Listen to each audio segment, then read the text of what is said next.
Treasurer Chris Reed. Yeah, I don't know.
Good morning.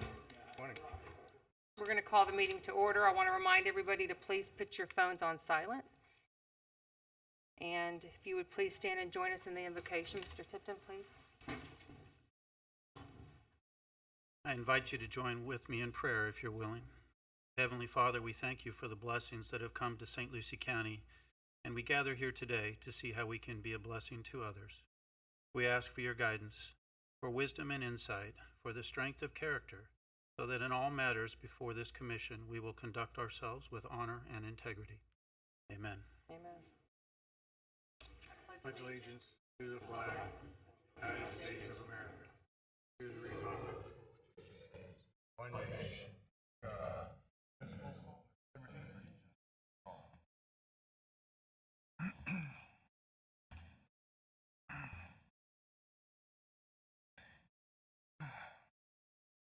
We're going to go ahead and open it up to public comment. Before we do, though, I would just like the board, I'm sure you got your notice that the consent agenda under public safety 1, 2, and 3 has been pulled from the agenda. Just want to make a note of that to everybody. So what you'll do is you'll come over here to the side of the room and you'll have 3 minutes to speak. And there is a little buzzard up there, so if the buzzard goes off, you'll have to stop at that time. We're asking, there's marks on the floor because of the social distancing. If you'll please abide by the stuff that's over there on the floor. So if there's anybody wishing to come forward under public comment, please come so at this time. Good morning. Jackie Fitzpatrick, 7003 South Indian River Drive. Quickly, I'd like to have my neighbors raise their hands again in the room, just so you know which of us are with Indian River Drive. I'm speaking on their behalf and mine like last time. So since our last meeting, I took your advice and emailed each of you individually, and I have to admit I'm a little bit disappointed in the response time or lack thereof, but only because I think my expectations may have been too high for what you guys currently have going on. So I know that you have a big agenda, and I respect that. I just kind of want to get on the same page as you guys and know what is the proper expectation with regard to response time and length of time something like this may take. I did read the traffic feasibility study, all 54 pages of it. Because you mentioned it there. I rewatched the meeting, you mentioned it, I'm like, let me go read this study. So I read it, and while Kimley Horn made some phenomenal recommendations, there are some that I feel are really just not, they don't make sense for the road. And so I think what I wanted to know today too is how do we develop more of a collaborative approach between you, Mr. Zadowski, us on the drive who traverse the road daily, many times daily, multiple times daily, and Kimley Horn, just so that we can all kind of get on the same page, see what they're recommending, what we think works, what doesn't work. And then also, it just becomes more dangerous by the day. And so in thinking about you guys too, because we talked about the sunshine laws and all of that, I was doing even more research, and I realized that the FTCA protects you guys from liability, but it is a real thing, and there are many cases that set precedents to the contrary at the appellate level with regard to legal action. So I fear that it's one of those things where I'm like, why are we not allocating budget dollars toward safety of the road, but we are willing to take the risk for private settlement, legal action, defending yourselves against a claim. It just doesn't make sense to me. So in an effort to stay under 3 minutes, because, that's what we have to do, when can I expect to start having notable conversations about next steps? What do I need to do to get on your agenda? Is there something that we can plan today? Kathy, thank you so much for reaching out. I'm really looking forward to our conversation on Thursday. But Mr. Zadowski, is there some, because I know I need to work with you one-on-one. I want to develop that mutually respectful relationship. I want to work with you moving forward. What can we do to set something up and kind of discuss this at a more high level, basically? Madam Chair, this is unusual for me to talk to. Yeah, the just so, public yeah, speaker. just so you know, generally under public comment from the dais, we don't respond, we don't engage in conversation. We Okay. can reach But- out, but no, that's Fair enough. okay. But I'm It's gonna- only fair for him to go ahead and do this, because you're still learning as you go, and we appreciate that you come to the meetings and so for you to learn. So And moving forward, I won't engage in dialogue. I'll just call keep the it on office or behind the email, scenes. and then Yeah. we'll respond. Okay. But he's gonna go ahead and respond to you at this Yeah. time. It's just if we did it, we would, Yeah, we can't get in that dialogue under public Yep, comment. fair but- enough. Totally get it. So Thank you. when we last emailed back and forth, I sent emails to the staff, and that was during the period of the 15 inches of rain over the 2-week period. So everybody was in engineering and road and bridge were obviously focused on other things, including 2 washouts on Indian River Drive. So until such time as their time became available to actually have a meeting, and I shared with you too, you said you could actually set up a Zoom or one of those multiple person meetings. So that, I think, is going to be where it has to go until we figure out how we can actually have an in-person meeting with the social distancing and some of the other elements there are, because you're asking for a lot of people to be in the room. So I'm just trying to figure out the logistics of that first. But moreover, is I'm looking for my engineering or our engineering and public works, as well as road and bridge, to be available, because they're going to be the ones answering the questions on what the traffic rules, laws, and so on are about, as well as the engineering components that are being asked to be placed into the safety. And this will be my last question, you're and I'll okay. move forward. Is engineering something? Is that a group that I can reach out to directly as well? Do You can, but okay. again, I think it's going to be better if we sit down and actually go through the meeting, and that way you created a wonderful agenda. I've sent that off also to the staff, so we can actually stay to that agenda, stay on track, and actually accomplish. So Okay. I think now, as long as we got this next week of dry weather, I think we'll be able to get the staff back in and set up a meeting. Okay. Okay. Awesome. Thank you. All right. Appreciate it. Thank you for coming. Is there anybody else wishing to speak under public comment? Come forward. Good morning. Morning. My address, Raj Talati. I'm with Midway Specialty Care. I am their Chief Medical Information Officer, as well as the Assistant Medical Director. But I'm actually here to talk about COVID. I'm also Lieutenant Colonel in the Air Force, Chief of Aerospace Medicine at MacDill, and I just got back from New York City. I spent my last 2 months there taking care of patients in New York, and got back here. I'm kind of disappointed in what the city, the county is doing.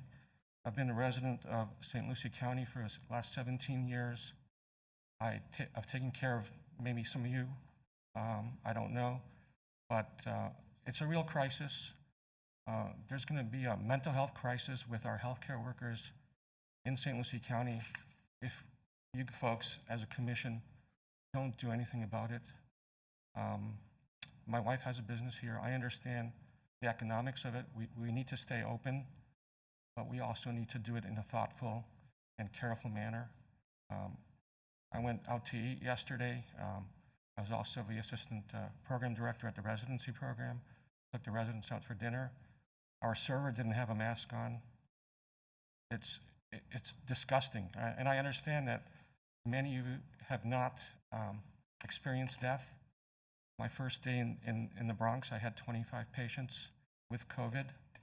I had to hold their hands as they died because family was not allowed into the hospital. So I'm just requesting, and as we say in the military, it's above my pay grade, but you guys have the power to enforce something here in the county. I don't want us to end up as another New York City. Thank you. Thank you, and also thank you for your service. Can you say his name again? For the record, can you state your name again, please? You said it was Raj. Do you, okay. All right, thank you. Is there anybody else wishing to come trying. forward? Good morning. Sorry with the math.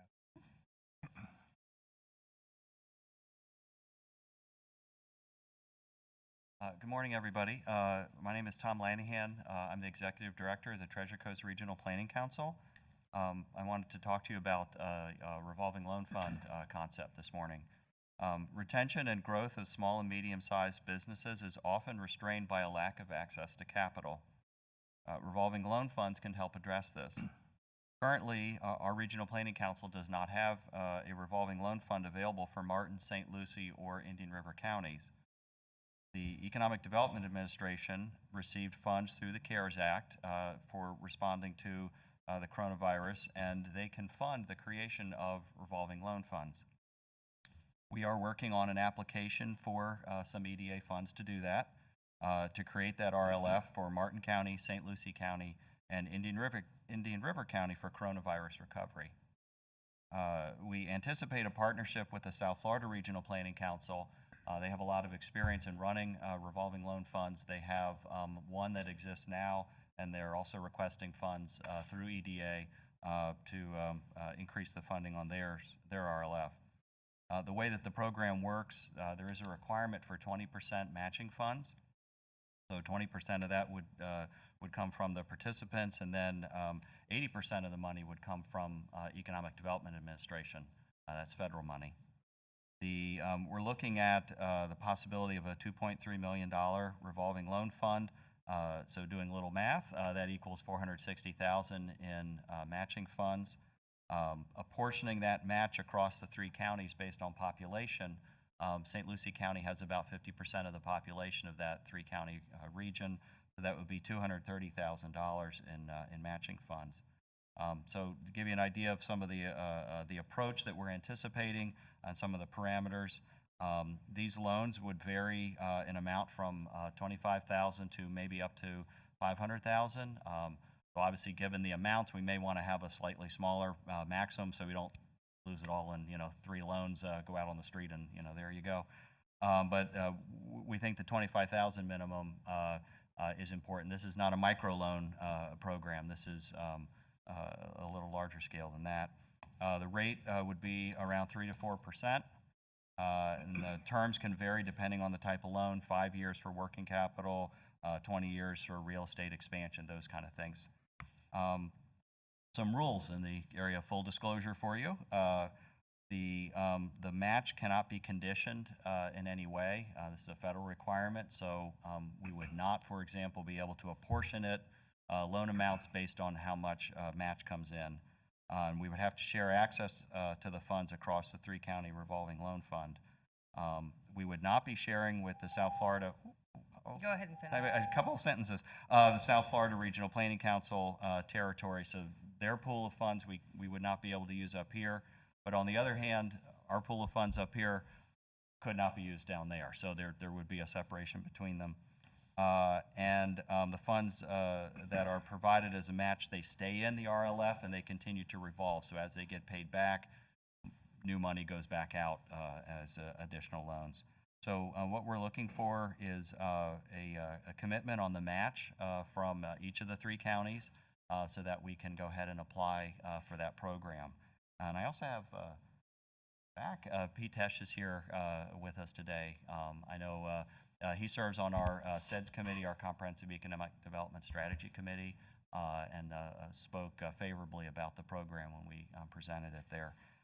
So I know this isn't supposed to be a back and forth, so I'm here. I'm happy to answer any questions. I don't know if you want to take it up later, and I can We jump probably whatever should have had suits you under presentations, is what we should have done. I'm sorry. No, that's okay. It's our error. We'll do better. Madam But Chair, Tom, are we going to have this conversation at the meeting coming up? I'm going to discuss that we are considering applying for that. We're going to primarily be discussing the funding that we're receiving from EDA to help operate our economic development activities.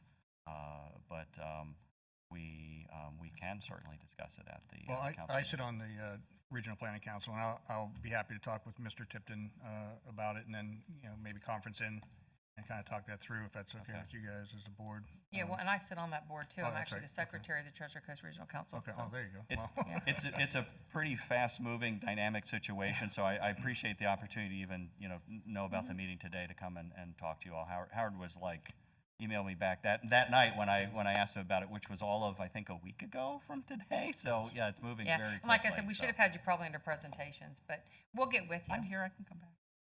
No, that's okay. Okay, thank you very much, I Thank appreciate you. it. Is there anybody else wishing to speak? Good morning. Morning. My name is Mark DeRosa. I'm at 3143 South Indian River Drive. I had planned to talk about Indian River Drive this morning, but I think you guys basically covered most of it between Jackie's comments and back and forth with Mr. Sadowski. So I'll just leave it at, we still have a problem. But instead, I want to talk about property taxes. This is the time of year when you guys begin to develop a budget. Is that correct? Yeah. And I was part of a group last September, that came and spoke against the budget that ended up being adopted by a 4 out of 5 vote. We have the highest millage rate, the property tax millage rate in the state of Florida out of 67 counties. You would think that we would have, if we had the highest millage rate, that we would have the lowest property values, but that's not true. We're middle of the road. I think we rank in the 20s.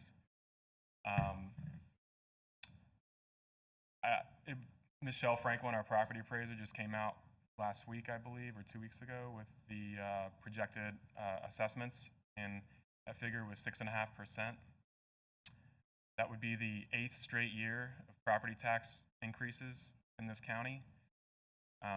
If you do not lower the millage rate significantly, you're going to be pricing people out of the county, both homeowners and renters. I'm a landlord by trade. I've seen rents go almost double in the last 6 years. That's not 100% due to the millage rate. There's other factors in that, but it definitely contributes. I do my part with long-term renters that I have to try to keep under market and not price them out. I'm renting to new tenants. I'm renting 2 bedrooms for $900, $875. To my people that I've had for 4 or 5 years, I'm at between $750 and $800 on those properties. So I'm taking a hit. I think that we really need to see a significant decrease in the millage rate this year, especially considering all the economic circumstances. There's a lot of people who are losing their businesses, and if they end up losing their homes as well, it's not a good path to go down. So I encourage you to explore the option of a major millage rate reduction. Thank you. Anybody else? Mr. Tesh, I see you.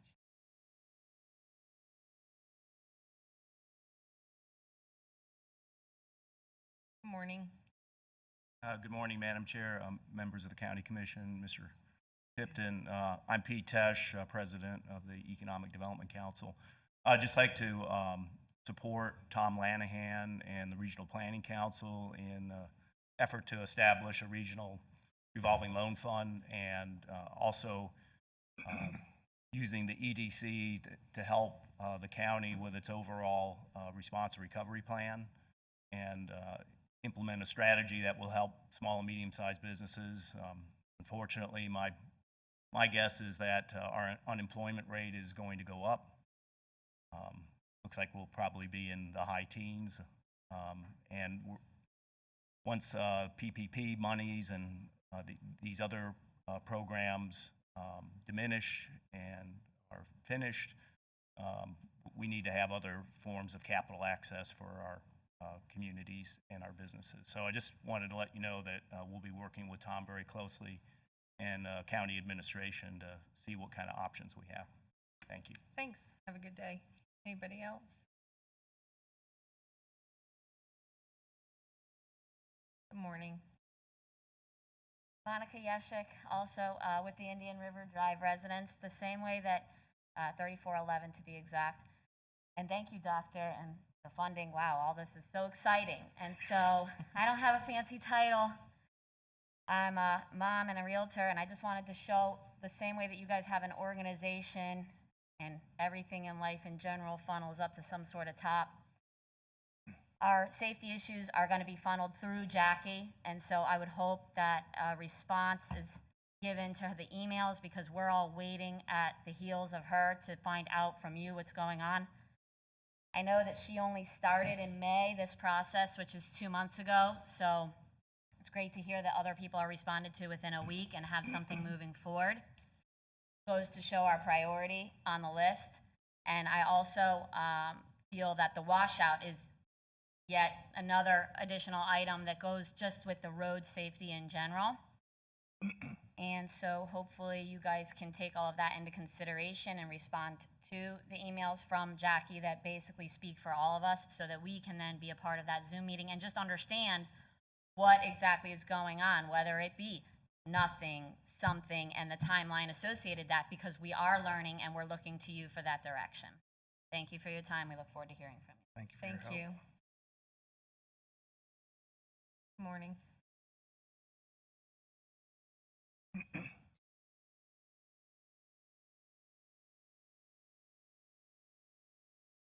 Good morning. Good morning. And Ivan, I'm 7203 South Indian River Drive, here with the Indian River Drive Group.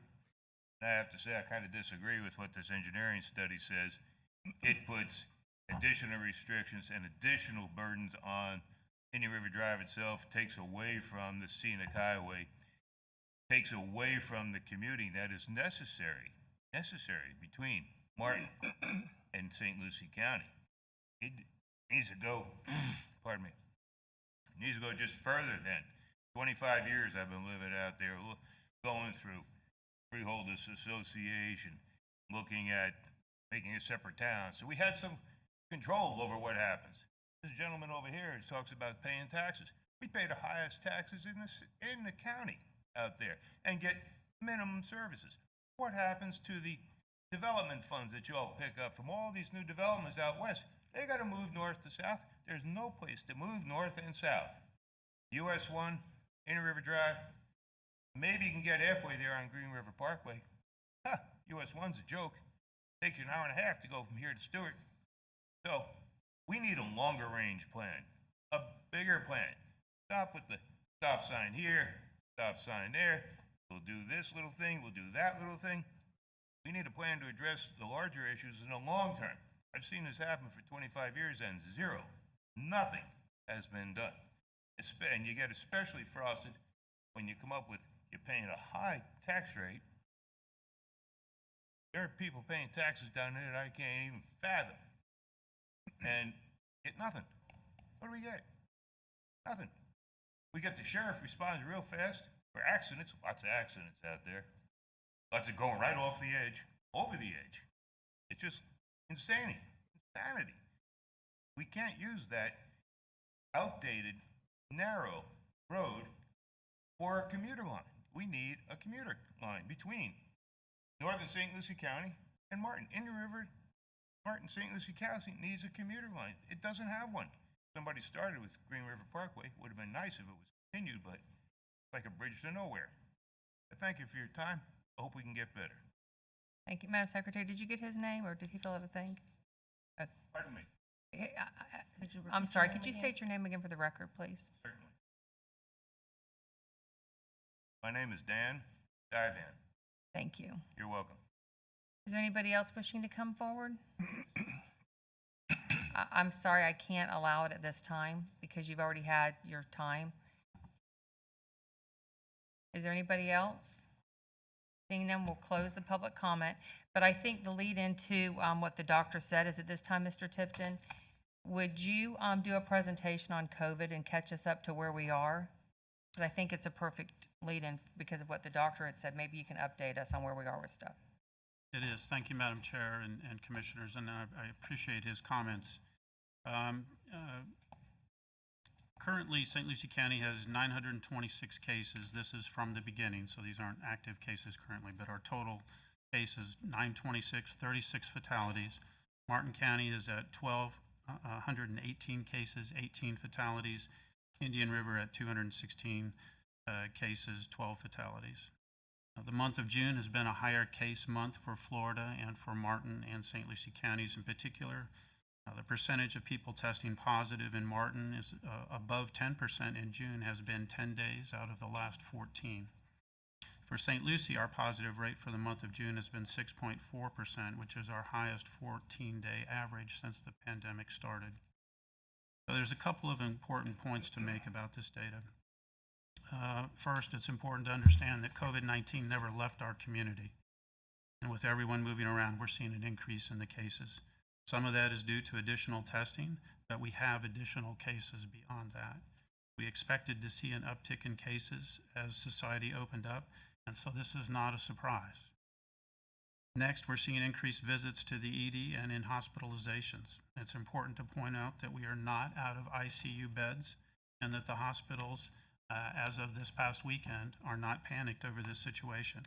However, they are watching the situation closely, and that's important to note. So, concern, watching it closely, but nobody's panicking. We have capacity.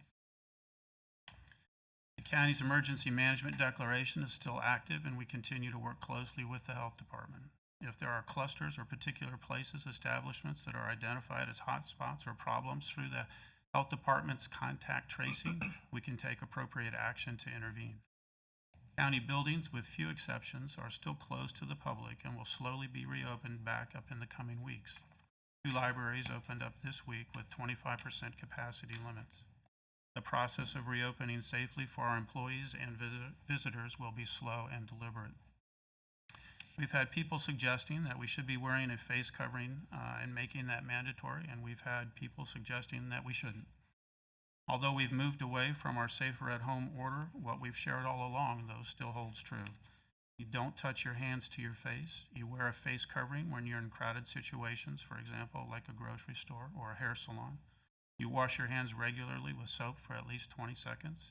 You use hand sanitizer of at least 60% alcohol, but as a reminder, hand sanitizer is not an excuse for not washing your hands when you can. Clean surfaces regularly. You social distance whenever possible. If you're not feeling well, you stay home, and you contact your healthcare professional if you have questions or concerns about your health. We continue to work with our government agencies to continue to emphasize these safety measures and to communicate and educate this information on a regular basis. And some of you know that we just had a billboard put up on US 1 emphasizing these points.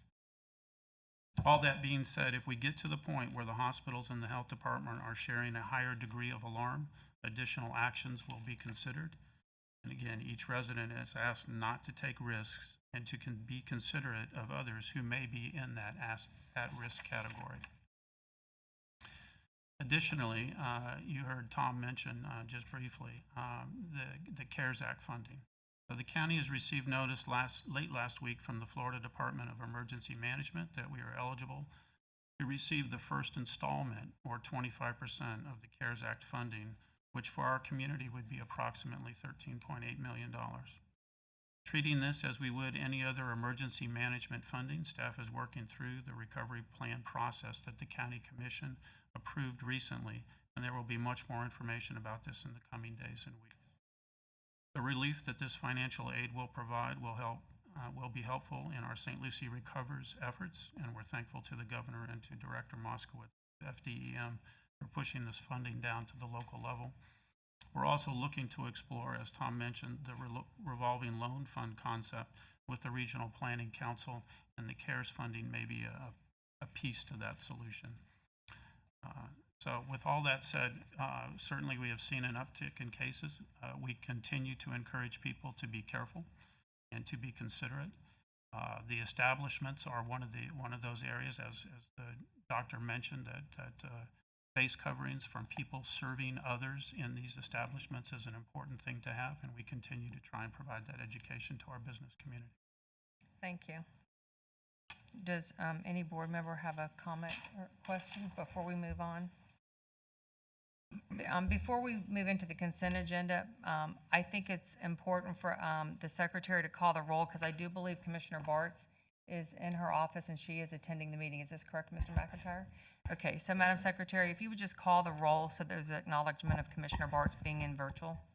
Madam Chair, could Yeah. we also check and see if we've got any remote public comments before Okay. we move? Was there anybody that had public comment? I haven't received anything. Okay, she's not, okay. So if you could just call the roll and Commissioner Bartz acknowledge that she's here, please. Commissioner Mitchell, Yes, ma'am. Commissioner Hutchison, Yes, ma'am. Commissioner Bartz, Yes, ma'am. Commissioner Zadowski, Yes, ma'am. and Commissioner Townsend. Yes, ma'am. Good morning, Commissioner Bartz.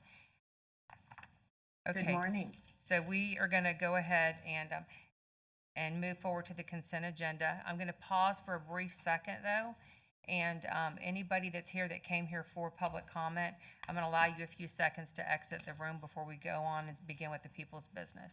But thank you all for being here. Thank you. Thank you.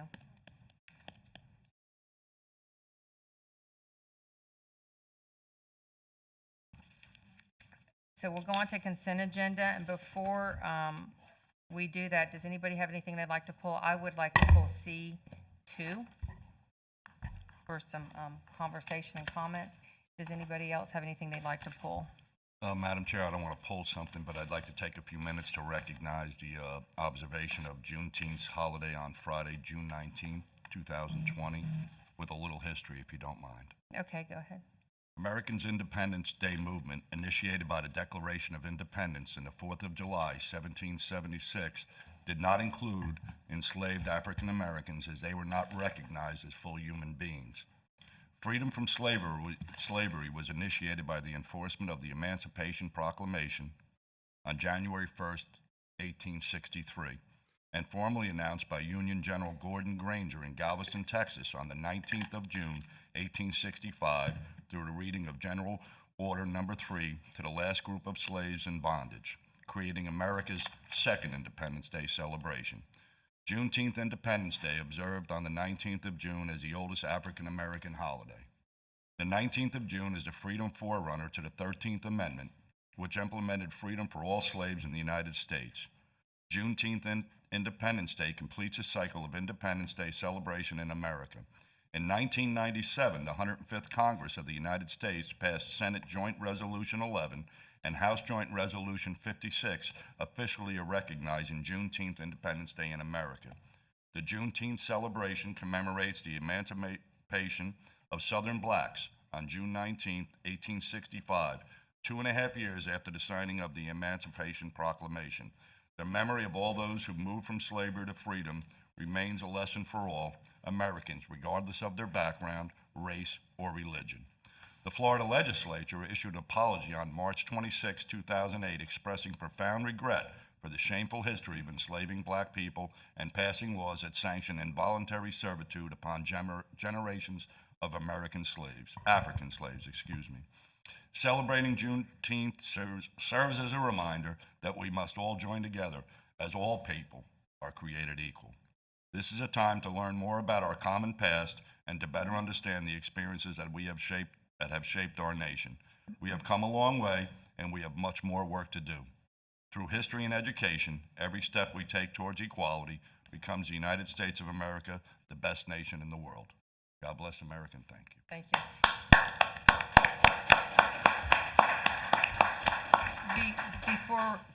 Thank you, Commissioner Mitchell. Before we do consent agenda, I want to pull an item. I do need to go back to the approval of the minutes. Is there any changes? If not, I'd entertain a motion to approve the minutes from May 19th. Move approval of the minutes of May 19th. Second. Okay, Madam Secretary, can you call the roll, please? Commissioner Hutchison, Yes, ma'am. Commissioner Bartz, Yes, ma'am. Commissioner Mitchell, Yes, ma'am. Commissioner Zadowski, Yes, ma'am. and Chair Townsend. Yes, ma'am. Okay, so we're going to go to consent agenda, and I thought that it was worth mentioning and explaining and letting everybody know about C2, which is the Becker 10 Mile Creek Oxbow restoration. So I think Mr. Middlebrook's here to give us a little. Thanks. Good morning, Madam Chair, members of the board, Mr. Tipton, Mr. McIntyre. My name's Mike Middlebrook, and with the Environmental Resources Department, I'm the Assistant Director for the record. This item is a bid award for a restoration project that we've been working on for a long time over at the Becker Preserve, which is over at Edwards Road in Selvitz, in that general area, right along 10 Mile Creek. The county purchased this property many years ago with the partnership of Florida Communities Trust, with the goal of eventually restoring the oxbow that lies there in the property. So this is one of those successful stories that were getting us a little bit closer should you approve this item, but staff's really excited about it. We've been working on it. We had, this was all done with all state funds and resources, including the engineering and permitting phases, and now we're moving to construction. It's 100% funded by the state of Florida without match to the county. We're very excited about it should you choose to approve it, and it kind of is an embodiment of a lot of different things, and definitely resiliency. We're talking about water quality in this project. We're talking about access to the river for paddlers. A lot of great things in this project. It also protects our fisheries up in the upper reaches of 10 Mile Creek. And this is just one example of many restoration projects that need to occur on the North Fork and 10 Mile Creek area.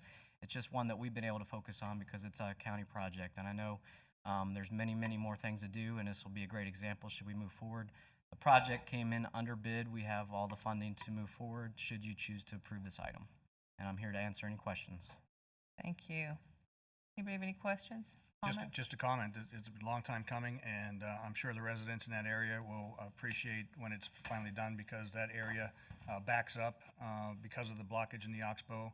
It helps to slow the water moving to the south. It cleans the water because there's a floodplain attached to it.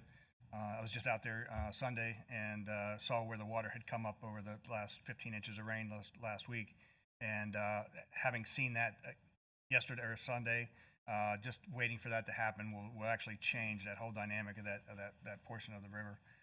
So I appreciate the work that Environmental Resources has done, especially the fact that these are non-local taxpayer ad valorem dollars. To be able to achieve those kinds of grants without match is a benefit to our community beyond anything we could ever ask for. So thank you for your work in Environmental Resources and every funder who's providing us some funding for it. So thank you for bringing it up. That's great. No, this is a good story worth mentioning, so thank you, and thanks for all that you do. Is there any other comments or anything else y'all need pulled? If not, Madam Chair, if I could pull, just for clarification on the record, on B4, this is the Housing Finance Authority on the revenue bonds. Okay. If I could have Catherine McKenzie, if she could just put it on record that these bonds do not affect the county's ratings, nor does it put us at any risk or jeopardy. good morning. Good morning. For the record, Assistant County Attorney Catherine Barbieri.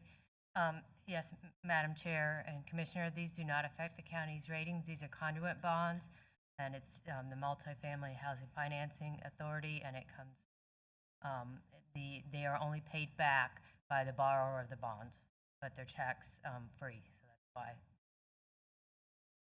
Thank you. Thank you. Madam Chair, but this actually helps to provide worker housing.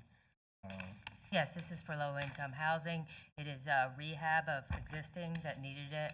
It's a project east of US 1 in Fort Pierce. It's 320 units? Yes, and they're rehabilitation for them. Thank you. Thank you. Anybody else have anything to pull? If not, I'll entertain a motion. Move approval consent agenda. Is there a second? Second. Okay, Madam Secretary, would you call the roll, please?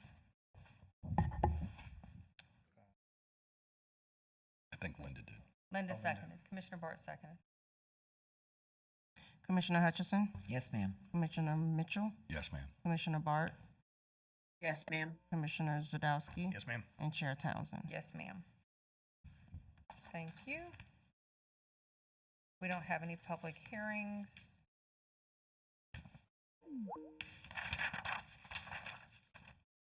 We'll move to the regular agenda. We have the county attorney with item 10A and Harbortown Marina dredging.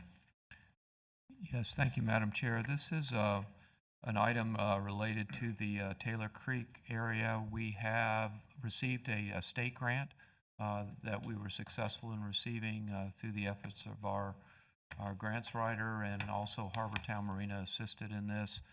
We're proposing to use that state grant to design and permit a spot dredging project. There's not enough funds to do the whole creek. We did that years ago, but we have the money to do some dredging in there, which will improve navigation, and also it'll improve the environment. That's where a lot of the agricultural areas discharge, so there's a double benefit. We are proposing an agreement with the marina in partnership, which we've done before, so it's an amended and restated agreement. There are a couple of changes to the draft. One is to the indemnification clause. That's a clarification. That's on, it's paragraph 5. I have no issues with that. And also in the notification provision, which is paragraph 11, just again, clarification of the actual name of the marina. It's Safe Harbor, Harbor Town. With that, with those changes, staff recommends approval. Again, there's no county match here, as I understand it. This is state funds. Okay, thank you. Is there any questions? Statement that, again, this is another process by removing muck from the Taylor Creek area, which will help the lagoon, even if it's a small amount, but every little bit helps. Yep. Move approval. Is there a second? Second. Madam Secretary, call the roll, please. Commissioner Hutchison, Yes, ma'am. Commissioner Bart, Yes, ma'am. Commissioner Mitchell, Yes, ma'am. Commissioner Townsend. Yes, I'm ma'am. sorry, Zadowski, Yes, ma'am. and Chair Townsend. Yes, ma'am. Thank you. We'll go to item 10A2. And at this time, I recused myself and had conversation with Mr. McIntyre yesterday morning, so I'm going to pass it to you, Vice Chair, Okay. and I'll exit. Thank you. Next item is 10A2, Port of Fort Pierce invoices. Mr. McIntyre, are you going to bring this forward? I know that Heather's out sick, so. Yes, Sorry, sir. you have to That's stand ex- in. That's Sorry. exactly right. Okay. Just in terms of context, the board will recall at the time we entered into, I guess, an agreement in part with Macaulay for aid to the Bahamas.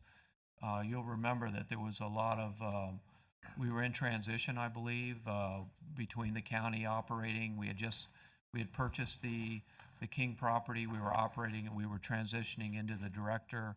At the same time, we were trying to expedite the hurricane, I believe it was Dorian, had a lot of extreme negative impacts on the Bahamas. So they were in dire straits. So we were trying to expedite the aid that we could. We worked with Macaulay Marine. My recollection of how that worked out is that we waived the fees for humanitarian aid. In other words, we decided not to charge. But if there were commercial loads where the money was made, we were charging a fee, is my recollection of how that transpired. And I believe the board adopted a policy to that effect.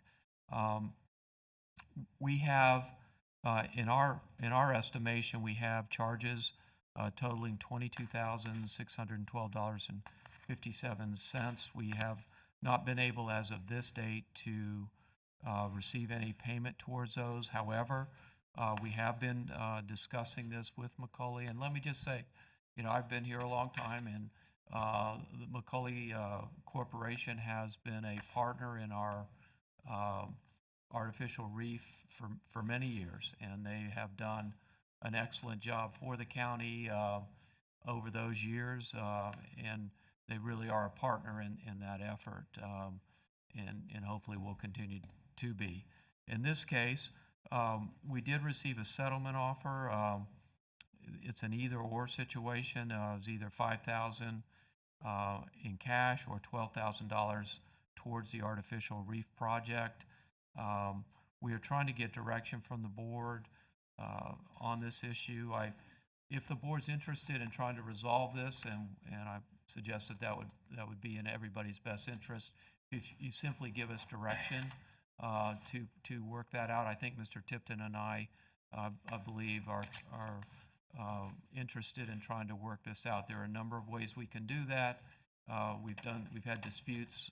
Some are similar in this way. We've allowed the corporations in the past, I won't name, to work things out over time.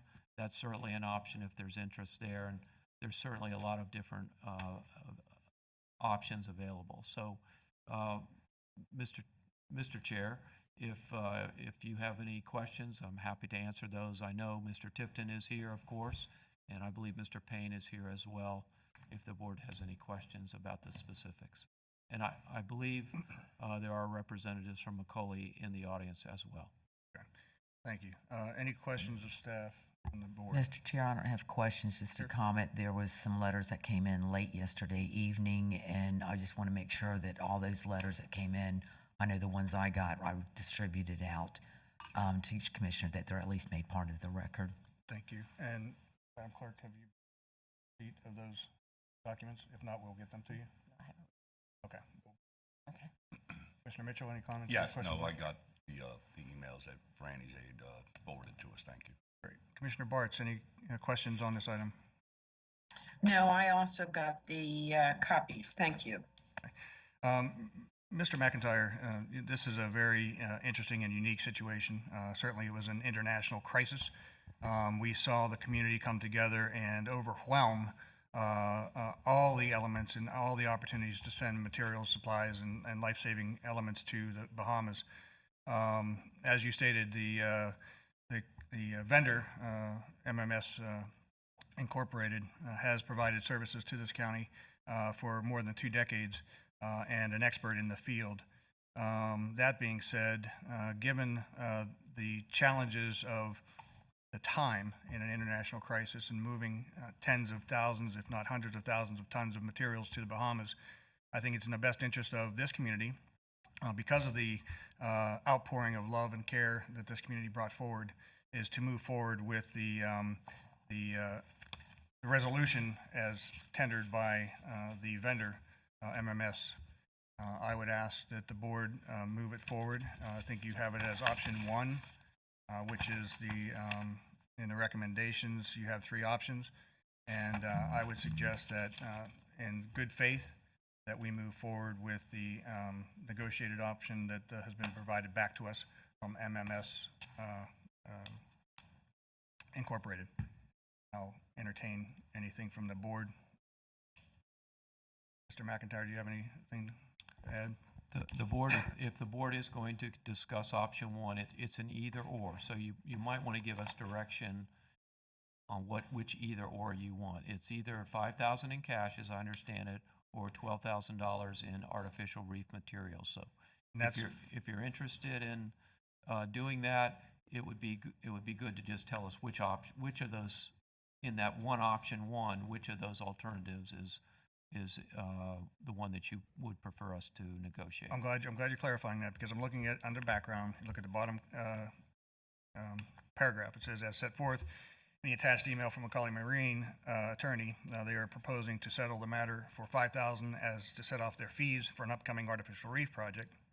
And then it says, in addition, not in lieu of, it says, in addition, they would donate materials for artificial reef projects with an estimated value of $12,000. So that was an area that I needed to have clarified, so thank you for doing that. Well, let me just clarify that as well. It's my understanding that the offer was an either or. Is that accurate? They're nodding that it was either 5,000 or 12,000. It was not combined. It was said or, not and. Okay. So that being said, I'll suggest to the board for your edification that because the port is a separate entity, as shown in the agenda item, that the $5,000 in cash would be the benefit to the port, and that will settle this and move this thing forward. So I'm looking for a motion from the board to move forward with the acceptance of the $5,000 for their fees for an upcoming artificial reef project.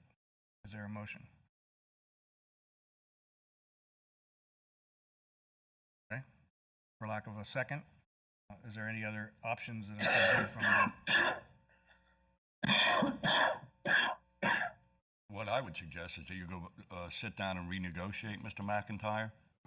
Yes, I think, of course, if you have an idea of it, it's difficult to negotiate these things on the floor. It's probably not the best approach. So if you'll give Mr. Tipton and I general direction to try to resolve this, I'm confident we can do that. Okay. That being said, is there any more comments from the board? Is there a motion?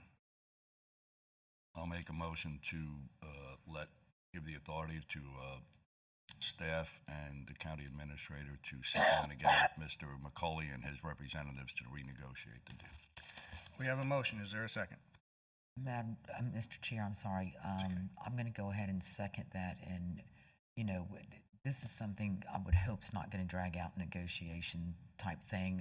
Like you mentioned earlier, you know, there's been a good working relationship in the past, and I would not like to see negotiations end up where it makes we're no longer friends, if you will. You know, that sometimes can happen. So can we put a time limit? Would we be interested in putting a time frame on it so that we can at least move forward? I think they're almost there. Commissioner, do you want to put a time limit, 7 days, 10 days? I'll take a recommendation from you, Dan. Yes, I think we can do this fairly quickly. That would be my intention. We can report back at the next meeting, which is July 7th. That doesn't mean we'll take that long, but we'll report back if the board's interested. The other thing you might want to consider addressing is the artificial reef program. I think we've sort of stopped that process. You might want to provide direction to proceed with the artificial reef project as we're negotiating and not stop the process, because in my mind they're separate. They are separate items. Okay. Well, I know that there's a time frame on the artificial reef that has to be done from a permitting standpoint. So you want to amend to add in to move forward with the artificial reef That'd be fine. project? That'd be fine. My second remains then. Okay. Anything from Commissioner Bartz on the item? No, I absolutely agree that we get this done absolutely as soon as possible, so that we can move forward. Okay, we have a motion and a second as amended. Any other comments or questions on the item? Hearing none, please call the roll. Commissioner Bartz? Yes, ma'am. Commissioner Hutchison? Yes, ma'am. Commissioner Mitchell? Yes, ma'am. And Vice Chair Zadowski. Yes, ma'am, and let the record reflect that Chairman Townsend has abstained. It's unusual, but let me look to Mr. McIntyre. We have kind of moved this along, but What? I didn't hear that. I'm sorry, I didn't hear. this is not a public hearing, so That's it's up to the board. unusual for us to do that. It's up to the board. It's really up to the board how you want to handle that. Okay. I'll take comment from the board. Does anybody have a problem with the presentation from council of the individuals being represented? Hearing none. Mr. Barnes?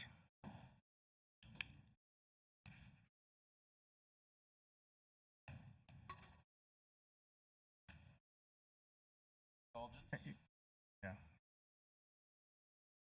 You'll please- Cliff Barnes with Jack McCulley. Jack McCulley is Vice President of McCulley Marine. And I believe, Jack, you arranged for a very brief video. And the reason I wanted to address you and, of course, the public at home is I know the newspaper isn't always regarded as absolute truth, but I think we need to repair a little bit of reputation here and also educate people on the importance of McCulley Marine to St. Lucie County. Before you do you have the thumb drive, or do you have okay, somebody was going to load it. While we're doing that, McCulley Marine has worked in St. Lucie County for 20 years doing artificial reefs. I think if you asked the people of St. Lucie County if they support artificial reefs, you might get close to 100% approval. There is probably nobody that would oppose the artificial reef program, and there are not many issues or programs in any county, much less this county, that would receive that much approval. You've done a great job as a county commission over the years financing this, and but as to McCulley Marine, they actually work all over the state. So we should all be proud that we have this company. They're like a superstar of a mom and pop company. They're not a huge company, but they have put more material than any other company in the state of Florida on the reef systems in Florida.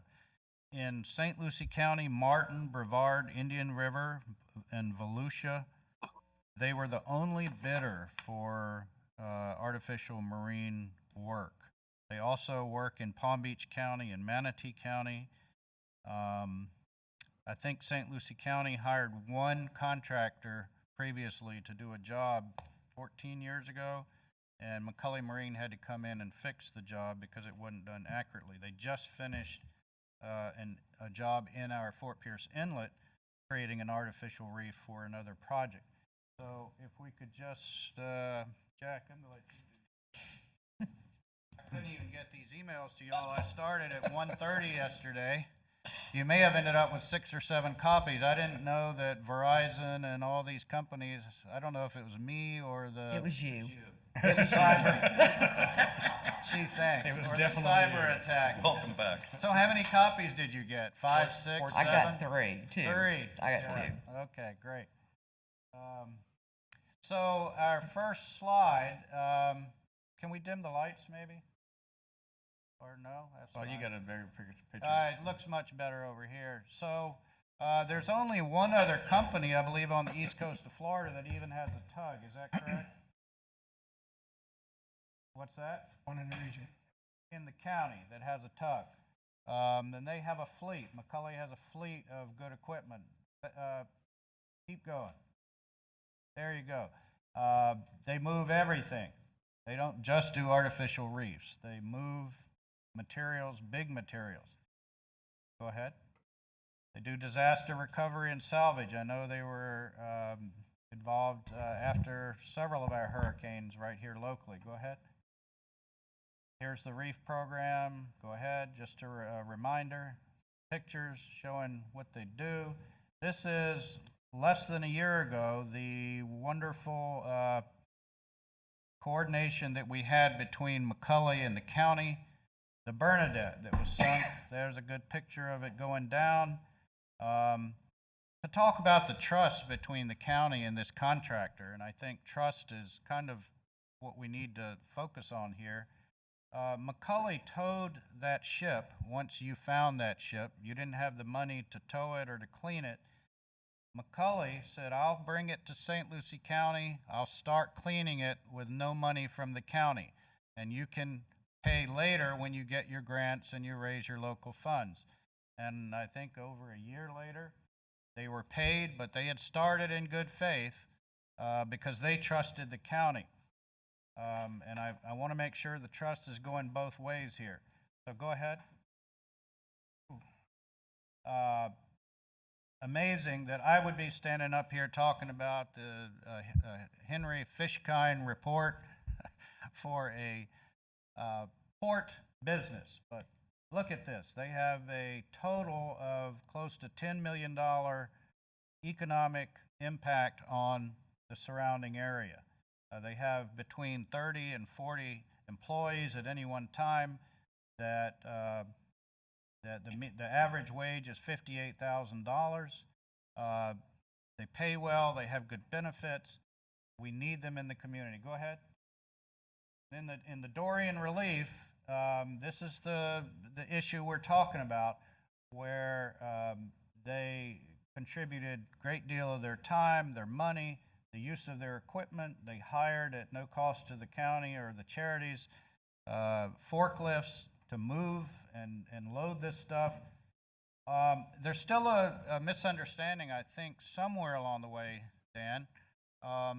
My understanding from my client is that $22,000 was the amount that they were billed to move charitable trips, to move cargo on the charitable trips.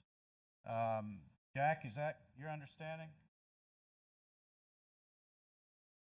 They did a few commercial trips while they were doing all these charitable trips, and they were invoiced and they paid for the commercial trips, is my understanding, and is Right. their understanding. And if that's not perhaps when we discuss Okay. settlement, we can clarify that. Okay. You I should just not wanted to have been make charged sure- yeah, I there just should wanted not to been make- any charge for charitable.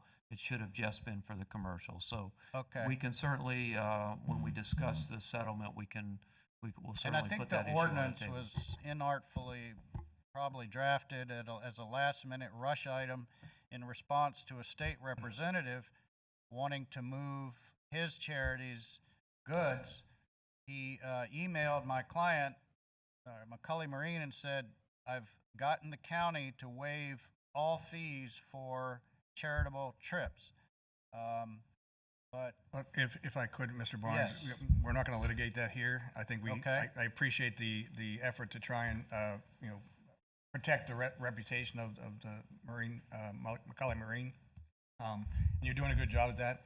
But I think when we're going to try and settle, if we're going to do that in this realm, then. I'll talk to Dan. Okay, I'll good move answer. off that subject. The only Very other good. issue I'd like to talk about then is the email that I sent you guys where one of your staffers had been advised by someone in the county that they were not to be using McCully Marine for any other projects, period. And if McCully Marine was moving the rubble, they wouldn't even allow it put on our reef in St. Lucie County. I don't know where that came from, since we have a continuing contract with St. Lucie County that was signed right before Hurricane Dorian.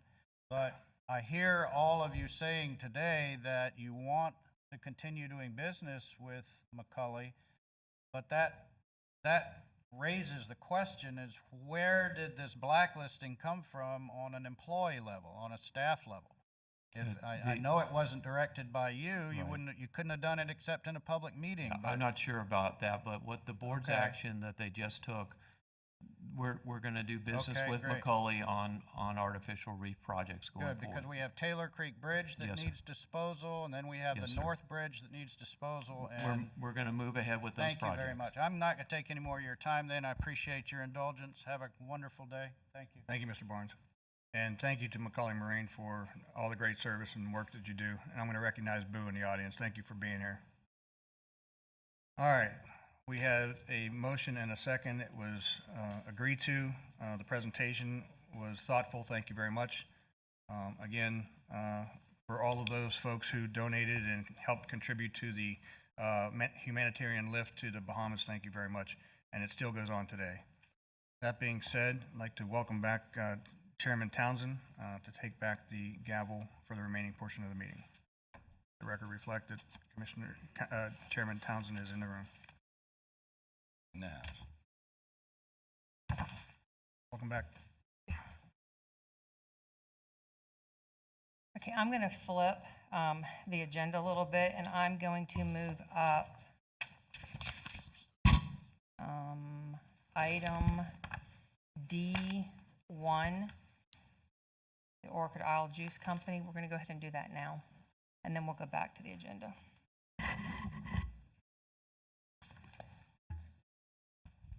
Good morning. Good morning.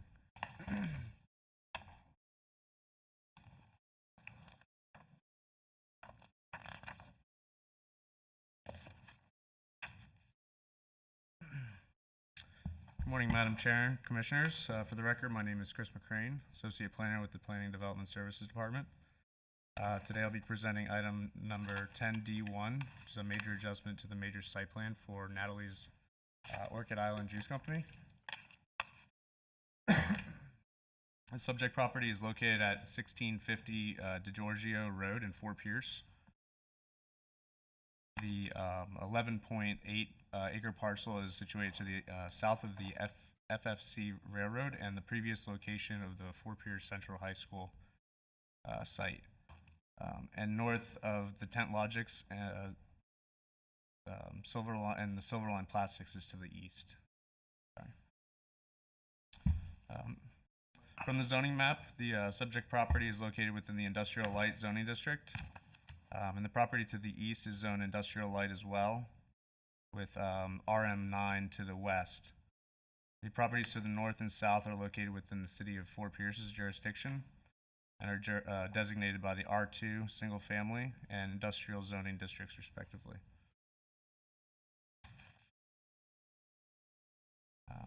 The future land use map, the subject property is designated industrial, and the properties to the east are designated industrial as well, The property to the west is designated with the residential medium future land use. Properties to the north and south are designated by the low density residential and industrial future land use. Natalie's Orchid Island Juice Company was launched in 1989, expanding into their 76,000 square foot downtown Fort Pierce location in 1996. In 1999, Natalie's acquired a 39,000 square foot cold storage distribution warehouse at 801 Edwards Road, which is approximately 1 mile northeast of the subject site. This expansion provided for continued capacity to grow their targeted industry within St. Lucie County and workforce. In 1988, the Colonial Engineering received site plan approval for an 87,500 square foot manufacturing facility, including 55,500 square feet of warehouse, 2,000 square feet of office space, and 30,000 square feet of manufacturing space. Approximately 55,500 square feet was completed in 1989, and the site currently contains 32,000 square feet of vested square footage that has not been built out. The requested major site plan adjustment includes 2 phases of expansion. The first phase involves construction of the 39,500 square foot manufacturing facility, stormwater retention, and additional loading and lost my spot. Stormwater expansion and additional loading and vehicular parking. Phase 2 will provide for construction of 30,000 square feet of warehouse and 7,200 square feet for administrative office space. The site plan adjustment will also provide for associated landscaping throughout the site.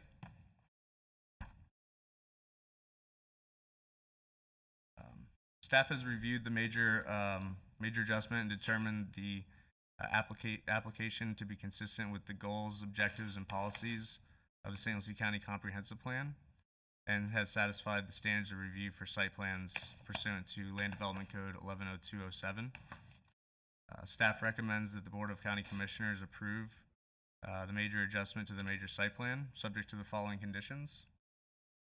Prior to the issuance of a certificate of occupancy, all Category 1 invasive species shall be eradicated from the site, and prior to the issuance of a vegetation removal permit, 100% survey per the Florida Fish and Wildlife Conservation Commission protocol for gopher tortoises shall be provided if any construction activities are proposed within 25 feet of a gopher tortoise burrow on site. This concludes staff's presentation. If the board has any questions, the applicants and their representatives are here as well. Would you like to say something? Move this off so I can actually be heard. For the record, Commissioners, my name is Dennis Murphy. I'm the firm of Culpeper Interpreting here in Fort Pierce, and we're here today proudly to represent Orchid Island, also known as Natalie's, in their expansion plans for the community. Chris pretty much summarized everything quite nicely. A couple things that I would like to add in here. Joining us here today are executives from Natalie's. If we wish to hear anything from them, they'll be happy to come up, but I think I'm going to keep this nice and short. We want to thank the county for the cooperative effort and the assistance in getting this through under your economic development and enhancement programs. And we are looking forward to our groundbreaking and expansion opportunities and activities. And if you have any particular questions, I'm here to try to answer them. Otherwise, I would respectfully request approval. Okay, thank you. At this time, if you would like to stand and be recognized, we'd like to recognize you if you're from Natalie's. Yeah, you guys. Did you bring the juice? You're a pillar in this community, and we appreciate all that you've done. That's So thank good. Did you for bring the being juice? here. Okay. Yeah, thank you for being here. Is there any questions or comments? Madam Chair, I've got some questions and discussion. Staff's well aware of my comments, and this is, and I'm glad the group is here today. They've been, as you said, pillars in this community for many years. And I know some of them from back in high school days. So I'll really age us. I just have a couple of concerns, and it's not so much specific to the expansion, which I think is a great and wonderful idea. They've got a small expansion, if you will, that they did just not too long ago, basically right down the road. They're on Edwards Road. But my discussions with staff have kind of centered around, if you can go back to the map, the aerial map that you've got listed on your thing, that's the best way for me to show this to everyone. First off, you've got a residential property right next door, although far off in the corner. Did we get a wall waiver? We were going to try to find out and update that this morning. You have a. We are in the process of obtaining the waiver for the wall along that backside. And if we can, and if we're unsuccessful in getting it, of course, then the walls will be constructed. Will be constructed. Okay, then what I'd like to just discuss a little bit, and this goes back to the development of that entire area. In the past, as it was noted, this was a truss company, if I'm not mistaken. Where they're going at, where the new one is? I To the thought that south. was a, yeah, Is to that the just south. to the I think south over there of is it? actually an old packing house, Okay, isn't it? well then, we're all. Wasn't No, where they're no, no, going? no. No, 'cause No, I think where- the trust company where- was a little bit south of them, wasn't it? It's where Tent Logics is located currently, to the Okay. south of the subject. Right.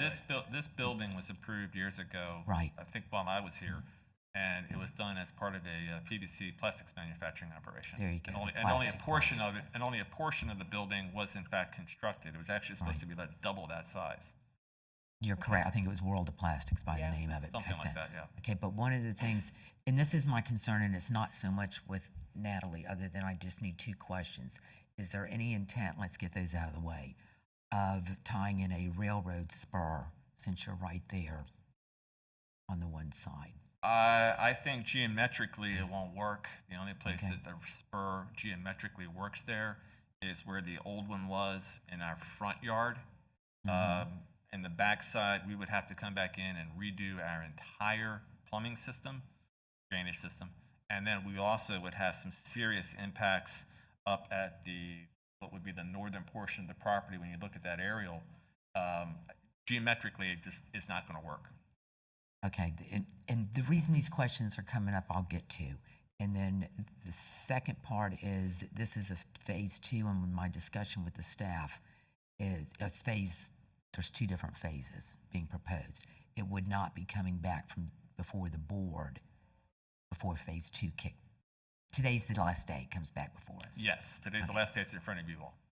So on phase 2, would there be any consideration, even though I know you're backing up to the recycle, as you see off from the west to the southwest corner, that is all residential back there. In my understanding, you're not being required to put in any type of a wall there either? You talking on the south property line? Southwest property line? If you're looking look up at the map up there, Dennis, and to the bottom is the recycling Right. center. Over, Oh, right, oh, I okay, see come what over you're the saying, yes. North Port Drive area. That is Right. all residential all through there. Yeah, So on your second phase, you're going to be showing back there, and I understand there's supposed to be a tree line and so forth. And the reason why I'm bringing these things up is this area develops, whether it's through the county and or the city, there have been complaints consistently through the neighborhoods, the residential neighborhoods, that abut all of that, and because of the sound travel, that's why I brought up about the trust company, asked you about the railroad spur going in there. Most of all of those types of works are being done at nighttime. And a lot of time that noise starts traveling through. You would think, being near railroad tracks, you would get used to it, but it's that change in the sounds. So that's one of the questions I'm asking, because I'm the one that not only gets all the complaints, especially as we don't converse as well as the city does not converse as well as they should, I'll put it that way, with us on development that they do that abut up next to these lines. And with truck traffic, and although I understand the intent is to put it all out onto Oleander, we all know that you can't tell a truck where to go. So there's a concern amongst the neighborhood on the Bell Avenue corner there, Bell and South, which is a designated truck route back because of this being an industrial area, to get them either to Oleander, or the fastest way out would be over to 25th Street and out. Now, I'm not looking to hold hostage anybody. No, I understand that. My reasons for bringing this up is only on account of, A, some type of a protection, whether it be phased in as development occurs for the noise to the neighborhood to that southwest side, and to ask staff to try to get Fort Pierce back on the same page as we are, as far as how what they approve affects the county residents. We've ran into that with that development called North Park. We've run into this where the recycling, which is off the map, the front end of that, they were not required to put in the sidewalk and the proper landscaping, and that is the sidewalk on Bell Avenue, which we as members of the TPO have been begging and trying to get funding towards, along with the sidewalks and stuff needed over there on Oleander. And again, this is not anything detrimental, my comments are not, to the what's in front of us, but it's a great opportunity to bring it to the table. So, again, mine is more if there's a consensus amongst the board to have staff start working a lot more closer with the city as they approve their developments through there. Because the vacant property at the top of the map is the school boards for Fort Pierce, the old Fort Central High School used to be. And at this time, I understand this school board is sitting on that property until they know what to develop, when the need becomes. But because it's in the city limits, it could become anything at this moment. Madam Chair, I'm going to agree with you in that, as we know, specifically to Fort Pierce, we have a number of areas that are unincorporated in city. And so as the city begins to be found and to develop more rapidly, we really need to have that additional conversation as to how developments are going to occur. And some of the things that we've been asking for, just like you said with the sidewalks, anticipation, that we need their help in making sure they add those into their visions. I think there does need to be better communication, because I think our planning department and the city's planning department are at two different sides. And so a lot of times there's just confusion that happens. And unfortunately, what I have witnessed is when we are working on a project like this, for example, they've walked through our process, but there's still a part of it that's affected by the city. And then they get to the city and it's a different thing. So I think that actually, I have suggested to Mr. Tipton, I would like for us as a board to sit down and have a joint meeting with the city of Fort Pierce to talk about some concerns and issues that we have. Because I think that with the Jenkins corridor, this corridor, there's a lot of things that butt up. It's very confusing to people that want to do business there. We need to get on the same page so that we can make this an easier process for the businesses wanting to come in and do business here. So I agree with what you're saying. So Leslie, I am going to be looking to having a joint meeting with the city at some point, and I would appreciate it if you could be at that meeting, because I think it's going to be important for you to be there to bridge that gap. Can I switch gears? Go ahead. And that's good. If I can just, is there any consideration going on putting some type of a sound barrier if needed when the time approves for the noise on that? I have two things on that one. If you're talking about the southwest corner, and if you look on the landscaping plan, it's not really represented very well, but where you see a lot of that green in that southwest corner, that is being maintained as some preserve and some habitat hold. Our objective is to be a good neighbor. We do not want to have code enforcement complaints coming at us because we don't want to deal with those. We will do what we need to do to maintain good neighbor relations. Okay. So, no, I will accept it. But do you Yeah, I understand? Because understand it's hard to tell when phase 2 comes up where that tree line is going to be. It looks very blocked, and I wouldn't have brought that up till it shows up later. The plans are a little. They're hard to read. Right, they're a little hard to read.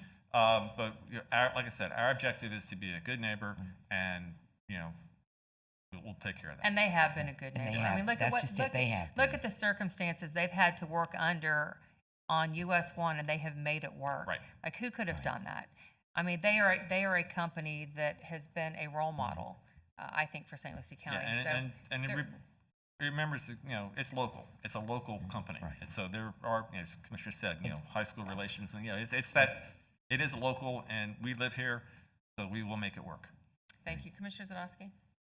Huh? No. Okay, yeah, and as such, as a local business, and, we have made it our mission as the Board of County Commissioners with our business relationships in trying to expand locally.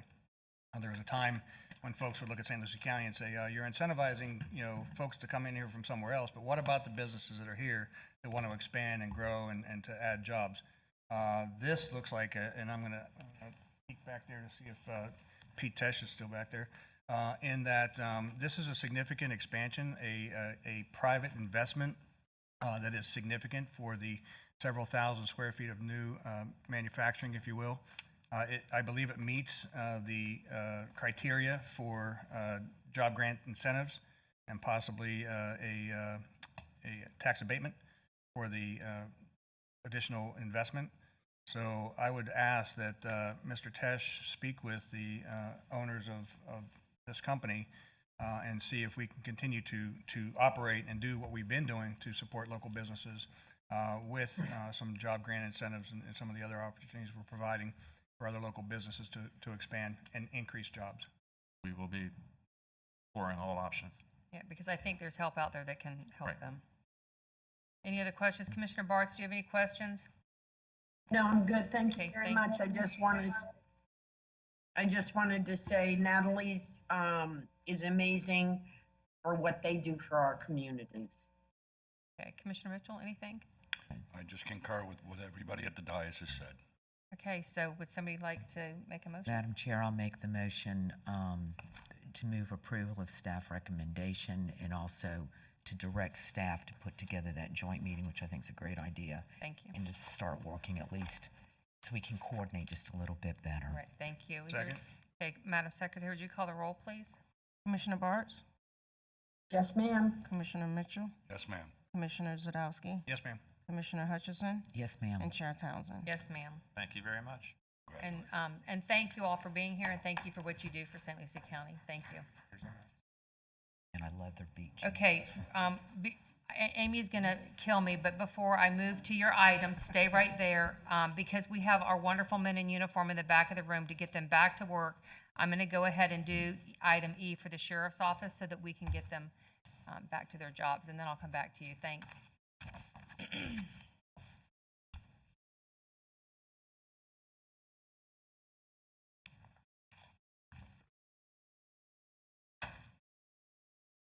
Good morning, Sheriff.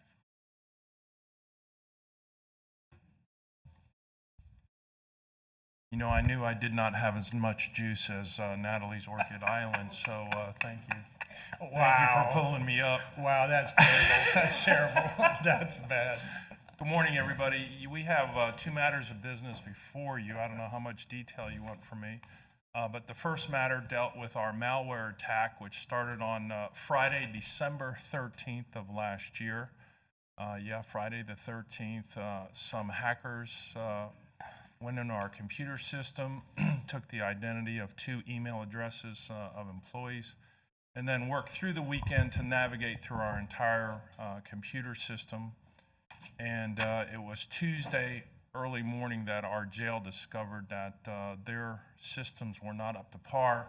IT determined that it was in fact a malware attack. We unplugged all of our systems from our criminal justice partners, preventing the spread of that malware attack.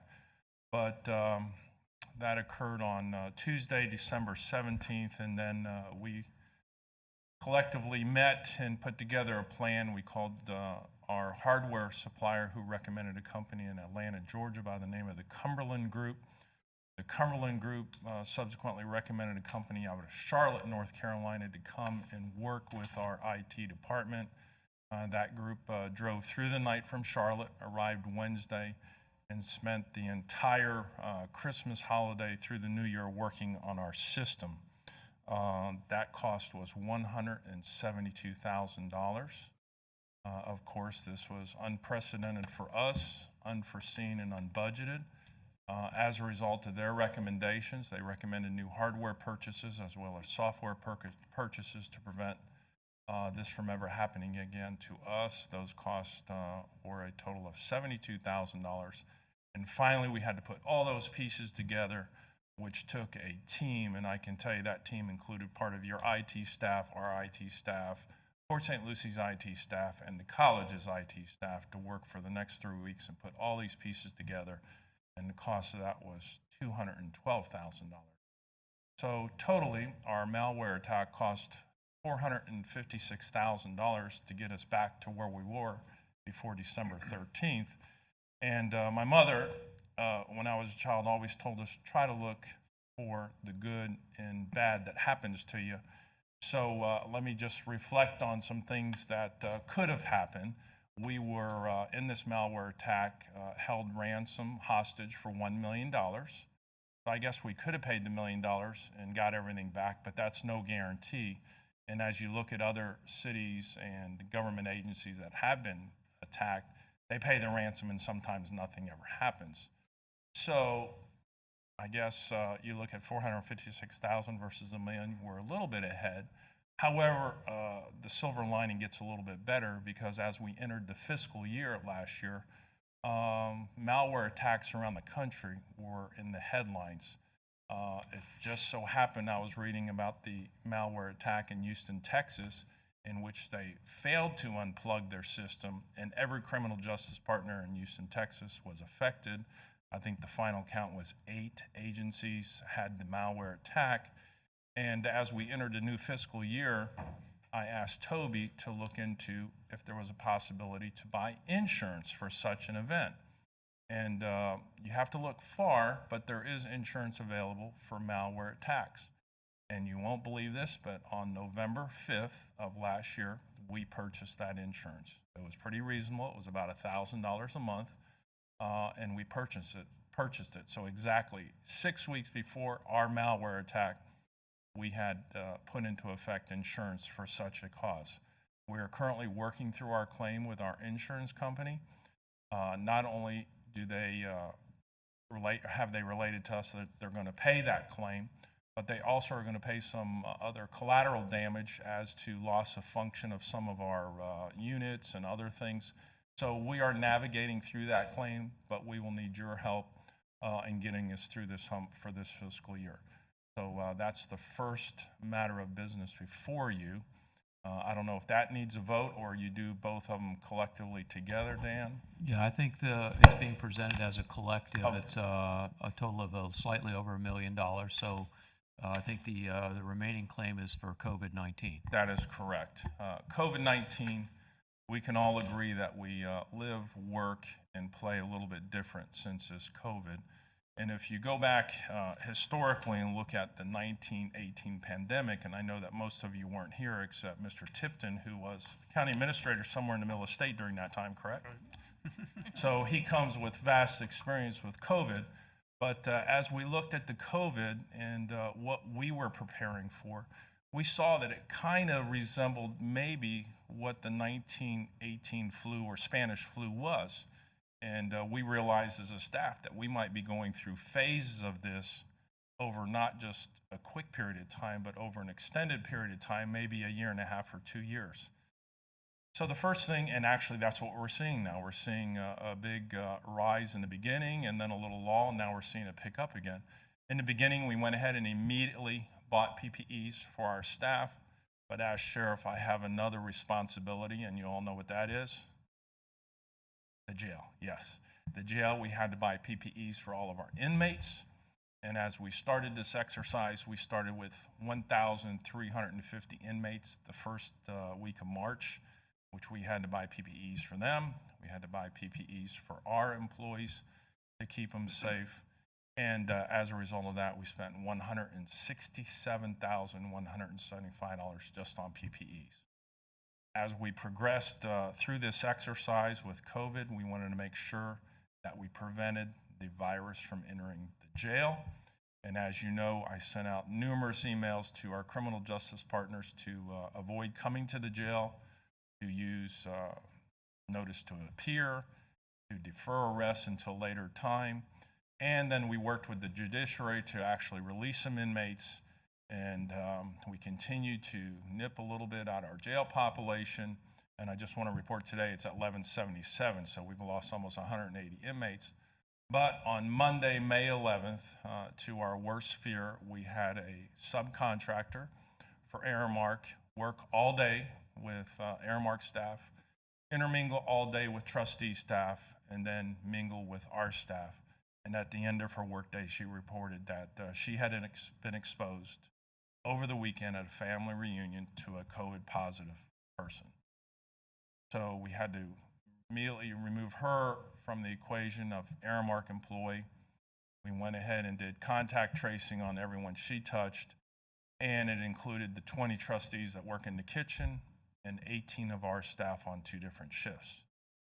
So as we went through contract tracing, our numbers in the jail began to increase. We started with 2 trustees, then it went 3 trustees, and at our height, we had 26 positive COVID inmates in the jail. Thankfully, we never had any employees, but we continue to test those on a regular basis. At our highest level, we had 211 quarantine inmates in the jail. I'm happy to report today we have 24 positives and 131 quarantine inmates. However, this has caused a financial domino effect for us. First part being, of course, the purchase of the PPEs. The second part was we could not fulfill our contractual obligation to supply 20 trustees to the Aramark group to do the food. And the reason why we supplied 20 trustees is it keeps our food costs down to $1.17 per meal. Without those 20 full-time employees helping them, they increased our food cost, and that cost alone was roughly $72,000. That was increased and continues to increase. However, we are reintroducing trustees into the workforce, and we do not expect that cost to continue for a long term. Other costs associated with this was our overtime costs because we had to quarantine deputies throughout this entire process and continue to quarantine them as they come in contact with possible COVID patients. And last but not least, this outbreak of COVID in the jail became so bad that the St. Lucie County Department of Health brought into the state of Florida Department of Health, and it was their recommendation that we subcontract with a specialized nursing group, 5 nurses that specialize in nothing but infectious diseases, including COVID. And last month, we agreed to bring those into the jail and work exclusively with our COVID inmates. There were 5 nurses, and that contract is for 8 weeks, 24 hours a day to provide this care in the jail, and that cost us $316,800. So when you add the totality of all this, we are over $1 million in unbudgeted monies, something we could not foresee, something we could not anticipate. It's unprecedented in our time, and that's what we're here to discuss with you and try to resolve to get us through this hump. The silver lining in this last bit of business is FEMA has shared with us they plan on reimbursing us for many of these costs, which is great, but of course you know that is going to take time. So that's my story. Thank you. You're welcome. Mr. Tipton, do you have anything you'd like to add? Madam Chair and Commissioners, appreciate the Sheriff's explanations, and as he indicated at the end there, that we do anticipate that much of these costs, if not all of these costs, will be reimbursed. So that is the good news, but we will be fronting the money and waiting for that reimbursement when it comes. Madam Chair, I have one question. Instead of FEMA, isn't there a possibility through the CARES Act that we could take some of that funding to pay the sheriffs? Because, well, for my little bit of time on this dais, I've seen where FEMA takes forever to reimburse, and maybe CARES Act would be a quicker resolution. In 2004? Yeah, we're still waiting for reimbursement? Well, that's my point. Yeah, and you have to worry about them coming after you later too. And so. wanting it back. Yes, that was one of the conversations actually yesterday in our staff meeting, looking at the CARES funding as a potential option to reimburse local governments and constitutional officers for some or all of their expenses. And so that's a consideration as well. And if that were the case, obviously the reimbursement happens much.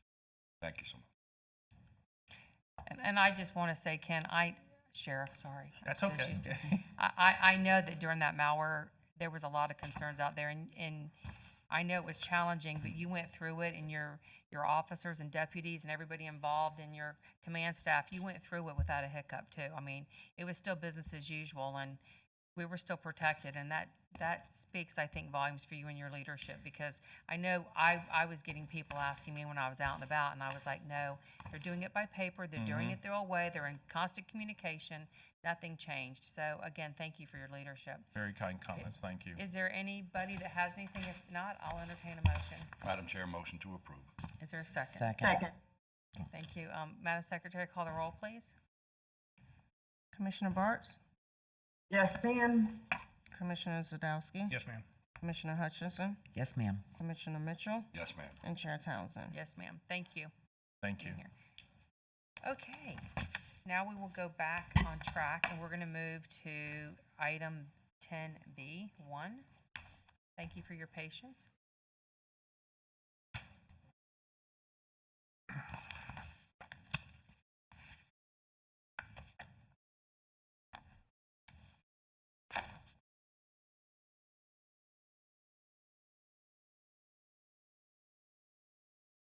Good morning, Madam Chair and Commissioners. Good morning. For the record, Jen McGee, Environmental Regulations Manager, presenting a Category 1 wetland waiver request on behalf of Mr. John Evanisco for lots 4 and 5 of Mary B. Drive in Fort Pierce. The St. Lucie County Comprehensive Plan classifies wetlands into 3 categories based on their size, location, and hydrologic connectivity to adjacent water bodies. Category 1 wetlands are those which are hydrologically connected to a natural surface water body, are 20 acres or larger, or contain strategic habitat conservation areas. Impacts to a Category 1 wetland may only be approved by the Board of County Commissioners in accordance with the Comprehensive Plan Policy 6.1.14.3. The subject parcel is located on the west side of Mary B. Drive and directly abuts an oxbow of the North Fork of the St. Lucie River to the east, thereby classifying the on-site wetland as a Category 1 due to its connectivity to the river. The subject parcel was recorded as lots 4 and 5 of the Riverdale Yacht Club Estates Unit 2 plat on March 11, 1926, as shown in red. The subject parcel is zoned RS3, residential single family, 3 units to the acre, with a future land use of residential urban. The surrounding properties to the north, east, and south are also zoned RS3 with a residential urban future land use. To the west is a conservation public property known as Idabel Island. The subject parcel contains both state and federally jurisdictional wetlands, which total 0.35 acres of the 0.45 acre subject site per the permits from the Florida Department of Environmental Protection and Army Corps of Engineers. The state and federally jurisdictional wetlands combined constitute approximately 78% of the subject site.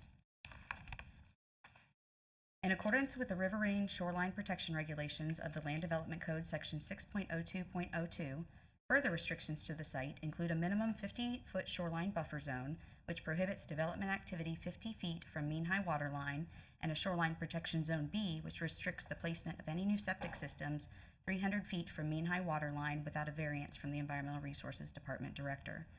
Since the 300-foot zone B extends entirely east of the subject parcel and no public wastewater service is available, an administrative variance for the installation of an aerobic treatment unit, or ATU, which offers higher nutrient treatment and requires regular annual maintenance by a licensed technician, has been granted via ERD 18-002 in conjunction with the associated Florida Department of Health permit.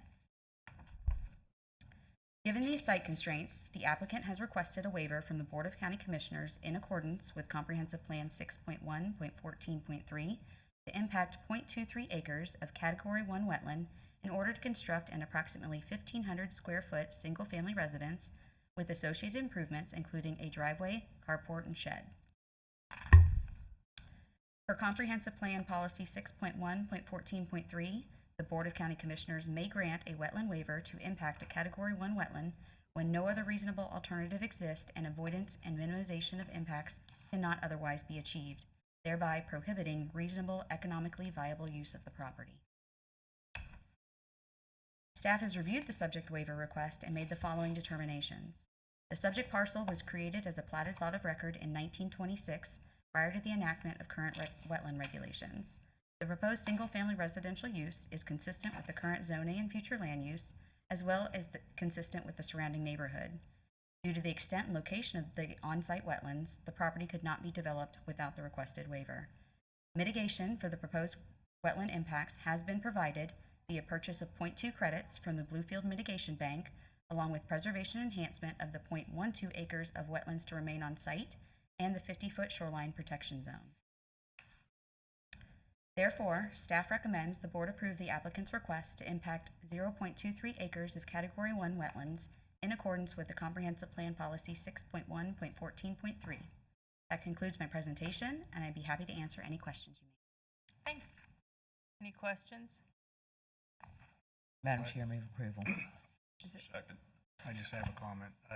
I'm not going to be approving this. I understand that there's, the plat was done in 1926, but this is the perfect storm for an environmental crisis. Everything from being a Class 1 wetland next to a river that is, we have been spending millions of dollars trying to buy up these properties, and then you add a septic tank right on the river. Those things I have been trying to alleviate from approvals since I've gotten here. We're never going to clean up that river. We just had bacteria that's been found on our beaches in the lagoon, and we're continue to send materials down to the North Fork. All of these things, and I get and I understand, staff, that you've done everything you possibly could to find options to mitigate this. I just can't support it just because it goes against everything that I believe in and how we should be managing our environmental resources. So I'm just going to say that I can't support it. I understand the reasoning, but I won't be supporting it. Madam Chair, can I comment back on that? Sure can. Commissioner Zadowski, I greatly appreciate your comments and so forth, and I think it's one over the years we've all struggled with. But I think this once again highlights the fact of trying to get the grants to go from septic to sewer. The problem that this whole area, that entire development area through there, is they do not want to be annexed into either city. It's smack in the middle of White City. Exactly. And there has been many discussions over the years of trying to get water plus sewer if possible due to the flooding of the septic tanks when it floods and so forth. So they want it just as bad, but not at the huge cost and not at the cost of being annexed into either city. So that's the real dilemma. Oh, I can So if appreciate we that. can get, if we can get grants to get them there, that would be one of the places, and as much as we push for and say, let's go for these state fundings on this, that picture alone speaks Speaks volumes. thousands of words that says the whole story better than anybody else can. And that's the area that we really need to put down as our this is our top priority area to move over. So. No, I appreciate that background because, it's just been heartbreaking to sometimes see some of these. There was other, developments that came, 17 units, just south of Midway with 400 yards or 400 feet from a wastewater pipe, and we weren't able to secure that as an option. But anyway, I understand it has to go through, but I just have to be on the record that I can't support it. And this applicant has went above and beyond Oh, to no get question there, about it. and with the septic, I mean, he has hundreds of thousands of dollars in order to just be able to build a home. So I want to commend you for finding a way to help him get there and cross the finish line, because that's important to me, and I agree with both of you as well. But I'm thrilled that you've gotten him there. So we have a motion and a second. There's no more comment. Madam Secretary, would you call the roll, please? Commissioner Bartz? Yes, ma'am. Commissioner Zadowski? No, ma'am. Commissioner Mitchell? Yes, ma'am. Commissioner Hutchison? Yes, ma'am. And Chair Townsend. Yes, ma'am. Thank you, ladies. We'll go to the Parks and Rec. Item C.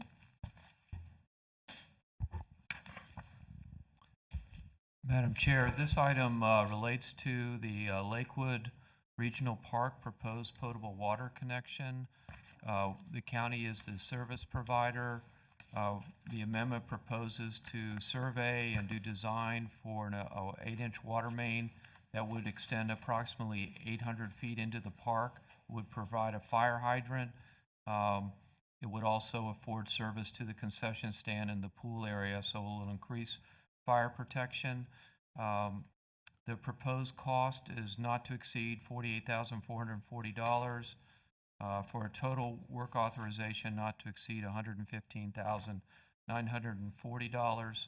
There would be no reimbursable expenses. Staff recommends approval. Thank you. Is there any comments or questions? Seeing none, I'll entertain a motion. Move approval. So moved. Madam Secretary, call the roll, please. Commissioner Hutchison, Yes, ma'am. Commissioner Mitchell, Yes, ma'am. Commissioner Bartz, Yes, ma'am. Commissioner Zadowski, Yes, ma'am. and Chair Townsend. Yes, ma'am. This concludes our meeting. I'm going to take it to announcements. Again, Mr. Tipton, if you could set up something with the cities for us to have conversation. Also, I'd like to have a joint meeting with the City of Port St. Lucie and St. Lucie Village. I think they need to be included in conversation with this too.